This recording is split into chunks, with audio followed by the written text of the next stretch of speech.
안녕하십니까. 거꾸로 투자하는 쇼킹 부동산입니다. 일단 멈췄다. 부동산 어디로 갈까 시작해 보겠습니다. 자, 2021년 들어서 거래량 감소가 뚜렷하게 나타나고 있습니다. 자, 12월에 7,500건까지 올라갔는데 1월에 5,700건 그리고 2월에 현재 2,200건이 등록됐습니다. 2월 달은 아마 5,000건 이하로 등록될 가능성이 있습니다. 거래량 감소는 경기도에서도 나타날 것으로 보이고 있습니다. 12월에 23,000건까지 올라갔던 경기도 아파트 거래량이 1월에 18,000건으로 5,000건 이상 감소를 했고요. 2월에도 1월보다 더 감소한 수치가 나타날 것으로 전망이 되고 있습니다.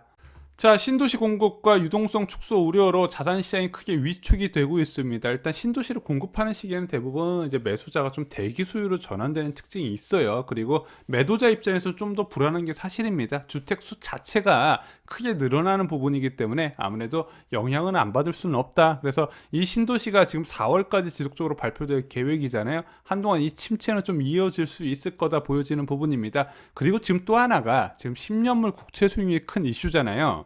그래서 저희는 이제 4월 소비자 물가부터 급등하게 될 것이고, 지금 한국 수출 중심의 성장세에 따라서 금리 인상이 예상보다 빨라질 가능성이 많다고 말씀을 드렸습니다. 그에 따라서 지금 1.991%까지 채권 수익률이 올라간 상황이에요.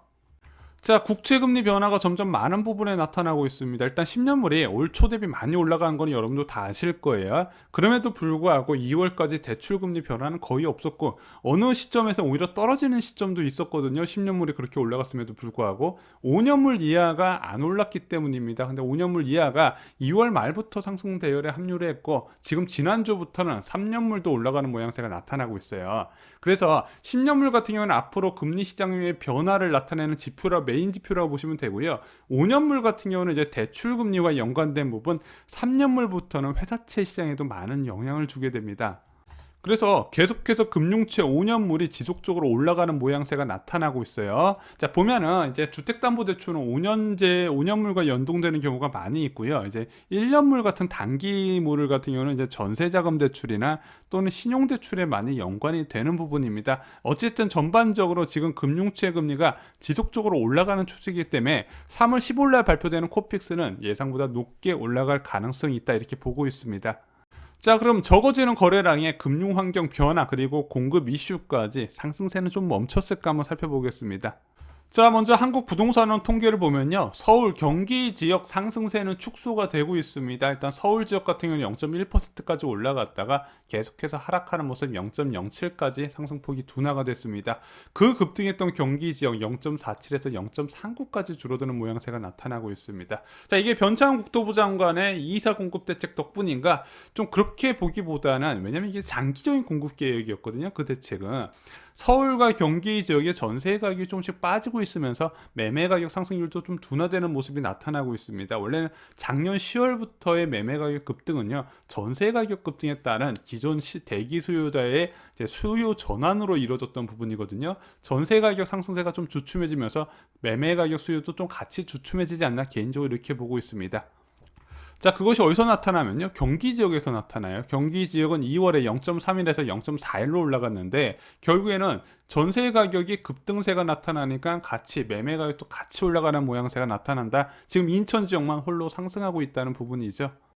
자, 그럼 가장 반응이 빠른 강남 재건축부터 보겠습니다. 지난주에 24억 2천만 원이었던 잠실주공 5단지, 이번 주에는 변동사항은 없었습니다. 2월에 거래가 한 건이 터졌네요. 1월에 두 건이 있었고요. 이 지역은 지금 토지거래 허가구역이라서 갭투자는 못 들어오고 실수요자만 접근이 가능합니다. 6월에 다시 평가해서 이 제도를 지속할지 안 할지는 결정할 것 같은데, 저는 풀어줄 것 같아요.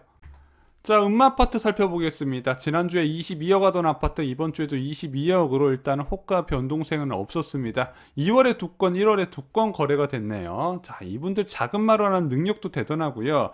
또한 이 허물어지는 집에 들어가서 몸택하신다는 것도 대단하다 생각을 합니다. 자, 그럼 15억 이상 고가 대단지 아파트는 어떻게 됐을까요? 자, 일단 리센츠 지난 1월에 정말 거래가 많이 있었거든요. 근데 2월부터 거짓말처럼 거래가 등록이 안 되고 있습니다. 자, 그래서 2월 26일 날 23억 하던 아파트 더 가격이 오르지 못하고 23억으로 가격이 고정됐는데, 지금 보면은 타입이 B타입에서 A타입으로 바뀌었어요. 실질적으로 1억 정도 가격이 빠졌다 보시면 될 것 같습니다. 자, 잠실 트리지움도 같은 상황이에요. 1월에 거래가 좀 터졌었는데 2월부터 거래가 뚝 끊기다 보니까 22억 하던 아파트 이번 주에 21억으로 이제 호가가 더 하락을 했습니다. 자, 지금까지 토지거래 허가구역으로 지정된 곳만 살펴봤습니다. 그러면 갭투자 유입도 가능한 초고가 아파트 단지 살펴볼게요. 반포주공 1단지 3주고요. 지난주에 21억 9천이었는데 이번 주에도 21억 9천으로 큰 변동사항은 없습니다. 2월부터 거래가 등록이 안 된 거는 아까 봤던 리센츠와 트리지움과 비슷한 것 같습니다. 반면에 반포자이 같은 경우는 2월에 무려 거래가 5건이나 터졌어요. 그러면서 호가가 1억 정도 올라간 모습이 나타나고 있습니다. 자, 잠실 파크리오 아파트 살펴볼게요. 잠실 파크리오 아파트 거래가 5건이 등록이 됐습니다. 자, 지난주에 21억 5천만 원인데 이번 주에 21억 5천으로 일단은 고정을 시켜 놓겠습니다. 잠실 파크리오나 아니면 이제 반포자이 같은 경우는 거래가 꽤 있죠. 여기가 대출이 한 푼도 안 됨에도 불구하고 거래가 이렇게 많은 이유는 제가 말씀드렸다시피 무주택 갭 투자들의 유입이 많이 된다는 겁니다. 왜냐? 이제 어차피 실거주 목적으로는 대출이 안 되다 보니까 고가의 아파트를 팔아서 내가 가진 현금 보태서 사는 경우 아니면은 실질적으로 접근이 제한돼 있는데 무주택 갭 투자 같은 경우는 내가 보유한 현금의 한 3배까지 매수가 가능하다 보니까 또한 그거에 대한 규제가 거의 없다 보니까 잠실 파크리오나 반포자이 같은 경우는 여전히 투자 수요 유입이 이루어지고 있다. 그래서 가격이 안 떨어지고 있다. 여기까지 정리를 드립니다. 자, 2020년 가장 뜨거웠었던 방이동 코롱 아파트 살펴보겠습니다. 10억 9천에서 15억까지 수직적으로 올랐고 16억까지 호가를 찍었어요. 자, 그런데 매물이 좀 적어서 16억 매물을 소개해드렸는데 매물이 속속 나오면서 15억 5천으로 좀 조정을 해드려도 될 것 같습니다. 아무래도 이렇게 호가가 조정된다는 것은 결국에는 거래가 안 붙는다. 그래서 1월에 거래가 한 건밖에 등록이 안 됐다는 거 보이실 겁니다. 아무래도 단기 급등에 대한 좀 부담을 느끼는 것 같아요. 그리고 아마 이런 이제 아파트 같은 경우는요 15억 대출선이 있다 보니까 15억 대출선에서 어느 정도 일정 부분 초과하고 KB시세가 15억을 넘게 되면은 좀 매수자가 좀 주춤하는 현상이 나타나고 있어요. 그거는 지금 고덕동 지구나 위례 지역이나 다 비슷하게 일어나고 있다는 부분입니다. 자, 위례 24단지 꿈에 그린 아파트 살펴보겠습니다. 지난주에 14거던 아파트 이번 주에도 변동사항은 없습니다. 거래는 추가로 등록된 건 없는 것 같습니다. 자, 지난 시세와 비교해 보겠습니다. 잠실조공 5단지 일단 변동사항은 없고요. 대치음마도 변동사항은 없었습니다. 리센트도 변동사항은 없었는데 이제 타입이 좋은 타입이 최저가로 바뀌면서 실질적으로 한 1억 정도 떨어진 효과가 있다 말씀드렸고요. 트리지움도 1억 정도 하락을 했습니다.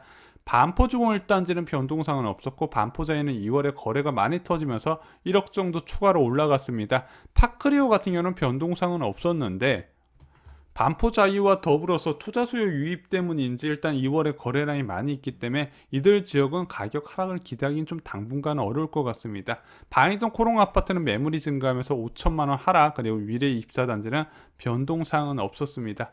일단 전체적인 분위기를 보면요, 일단 상승은 조금 억제하는 모양새가 나오지 않았나. 이제 계속 매주 호가만 계속 올라갔고 적은 거래기만 하지, 적은 거래라도 이제 계속 신고가를 찍어주는 부분은 좀 어느 정도 진정이 된 것 같다. 지난 시세와 비교해서 좀 나타나는 것 같습니다. 자, 한국 부동산원 통계 좀 자세히 살펴보겠습니다. 일단 수도권 지역 상승률이 둔화된 건 보이실 겁니다. 경기와 서울 지역 상승률 둔화가 역할을 했고요. 지방 지역도 상승률이 둔화, 서울 지역도 같이 빠지고 있습니다. 전세 가격 변동세도 조금씩 하락세가 나타나고 있다는 부분 보이실 겁니다. 자, 반면에 인천 지역은 매매 가격, 전세 가격 여전히 높은 상승세가 유지되고 이 상승세는 제가 볼 때는 한 달 정도는 더 유지가 될 것 같습니다. 자, 서울 자치구별로 살펴보겠습니다. 서울 자치구에서 동남권 강남 4구의 흐름을 보셔야 된다 말씀드렸죠. 2월 8일 날 0.12% 올라갔던 상승률이 0.09까지 상승률 둔화되는 모양새가 나타나고 있습니다. 다른 지역도 상승률이 조금 둔화되고 있는데 양천구만 좀 오래 버티는 모습이 나타나요. 지금 이들 지역의 속속 재건축 안전진단 통과에 대한 기대감이 커지면서 이제 재건축 중심으로 상승세가 나타나고, 원래 재건축이 올라가면 주변 일반 아파트까지도 같이 올라가는 모양새가 나타나거든요. 그 외 지역은 상승률이 좀 어느 정도 둔화된 모습이 계속 나오고 있습니다. 자, 경기도 지역 같은 경우는 양극화가 좀 뚜렷하게 나타나고 있어요. 경기도 외곽 지역이 많이 오르고 있습니다. 자, 보시면요, 의왕시, 시흥시, 남양주시, 의정부시 이런 지역이 많이 올라가고 있고요. 오히려 서울 인접한 주요 지역은 상승률이 많이 둔화가 되고 있습니다. 대표적으로 성남 분당구, 수지구 같은 지역이 지금 그렇게 나타나고 있어요. 상승률이 팍 꺾인 모습이 나타났다. 한마디로 좀 투자 수요 유입이 좀 줄어드는 게 아닌가 이런 좀 뉘앙스가 보이고요. 또 하나 지금 사람들이 이제 전세 가격이 너무 높으니까 내 집 마련에 많이 나섰잖아요. 근데 본인이 전세로 거주하는 지역을 사면 좋은데 너무 많이 올랐기 때문에 내가 거주하는 지역보다 계속해서 외곽 지역에 주택을 마련하는 경우가 늘어나고 있거든요. 그러면서 조금 바깥쪽으로 이제 주택 가격이 너무 올라가다 보니까 외곽 지역에 주택 마련하는 사람 때문에 외곽 지역 가격이 오른 게 아닌가 지금 이렇게 보여지고 있는 겁니다. 자, 이제 거래량 감소 상승폭 둔화 소식은 전해드렸습니다. 그럼 이 상황이 이어지면 6월 1일 세제 개편까지 얼마나 영향을 받을 수 있을 것인가? 세제 개편 뭐 있죠? 양도소득세 중과 확대 부분과 다주택자 종부세 중과 확대, 특히 종부세가 많이 올랐어요. 자, 그러면은 이 두 가지 때문에 부동산 가격이 하락으로 이끌 수 있을까? 그것까지는 어려울 거라고 봐요. 그냥 4월 초까지 세제 개편에 따른 영향으로 일부 단지에서 급매물 정도 출현할 가능성이 있다고 봅니다. 이 두 가지 때문에 팔아야 될 사람들은요, 작년 말에 좀 어느 정도 다 팔았다. 전 개인적으로 이렇게 생각하고 있어요. 그래서 이거 생각해보니까 지금 팔아야겠다는 매물이 좀 급매물로 나올 수 있는데 이게 시장 시세보다 많이 저렴할 것 같지는 않을 것 같아요. 뭐 예를 들어 15억짜리를 13억에 팔고 이런 사람들까지는 있을 것 같지는 않습니다. 반면에 올해 기존 주택 매수하려고 꼭 결심하신 분들은요, 아마 3월 말부터 4월 초까지 좀 매물을 찾아보시면요, 기회라기보다는 시세보다 저렴한 매물을 찾으실 수 있을 것 같습니다. 일단 급매를 잡기 위해서는요, 내가 원하는 단지 한 두세 개만 보시면 좁아요. 여러 개 동을 탐색해서 그 중에서 급매가 나오는 걸 잡으시는 전략을 세우시기 바랍니다. 물론 이게 여러분께 집 사라는 얘기는 아닙니다. 지금 1년 이내에 무조건 사라고 결심하신 분들 항상 있거든요. 자, 그 사람들한테 지금보다는 한 달 뒤가 더 낫다 이렇게 말씀을 드린 겁니다. 이상으로 쇼킹 부동산 마칩니다. 좋아요, 구독, 공유 꼭 부탁드립니다. 감사합니다.